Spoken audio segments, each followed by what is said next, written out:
Hello guys, dito na naman ako sa bahay ni ate. Nag-check ako, malinis naman, mabango. At yung mga halaman, ang lulusog. O, diba? Natutuwa lang ako dahil siyempre alaga ko yung mga plants na yan. Pati yung doon sa veranda sa taas. Oh, then nagtanim na rin ako ng plants doon. Oh my God. Sobrang tuwa lang ng puso ko. Kaya lalong gumaling yung lagnat ko pag nakita ko yung mga pinagpagurang kong plants na okay sila. Lalo yung paghinto ko sa harap ng bahay ni ate. Oh my God. Ang ganda na talaga. Suwagi talaga ang effort ko. Tapos yung mga bago kong tanim, may mga suloy na. O, diba? Oh, kaya happy talaga ako. Pati sila Tanuki. Oh. Itong plants na to memorable to sa akin. Bigay to ng nanay-nanayan ko sa binyan. Oh. Ito siya. Ganda na, malaki na din. Papalitan ko to ng paso. Oo. So, ang ganda niya na. So, happy ang aking life. Nawagi ako sa pagtanim ng mga plants dito. Pagpasok ko, ang bango ng bahay ni ate. Kasi ang daming naphthalene balls dito eh. Pinaligiran ko to lahat ng naphthalene balls para mawala yung mga ipis.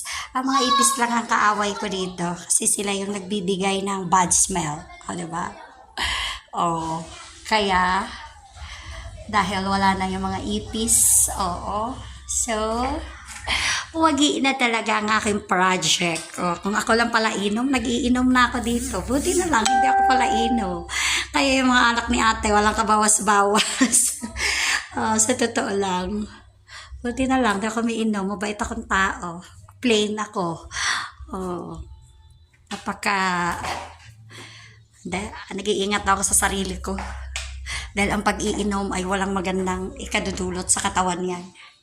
Kaya yan, simple life lang ako pag walang taping. Ganito lang sa bahay ko, tsaka bahay ni ate. Pinapuntahan ko para linisin ko. O, diba? Diba? Kung gaano katataba yung halaman ko, gano'n naman kapayat ko.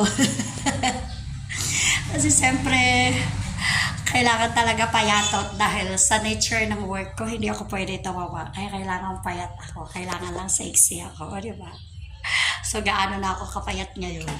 As in, yung bayuhan ko maliit. O, diba? Ganun lang. At least, masaya ako sa ginagawa ko.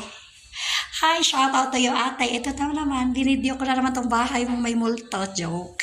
Walang multo dito. Paano titirhan ng multo to? Hindi naman to kalakihan na bahay. Up and down lang ito na may 2 room sa taas. Oo. So, maya-maya ate, uwi na ako dahil pupunta pa akong SM. Inuna ko dito kaysa SM. May bibilhin ako. So, sina-shout out lang kita ate na okay na ako, huwag kang mag-alala na sa akin. Kaninang umaga, kahit malakas ang lagnat ko. Tsaka, dumaan ako ng Mercury drug, binili ko pa yung mga iba pang reseta ni Doc sa akin. Yung aking friend na doktor. Kasi, hindi talaga pwede hindi ko inumin lahat yun para ma-fully magaling ako. Okay, maya-maya uwi na ako.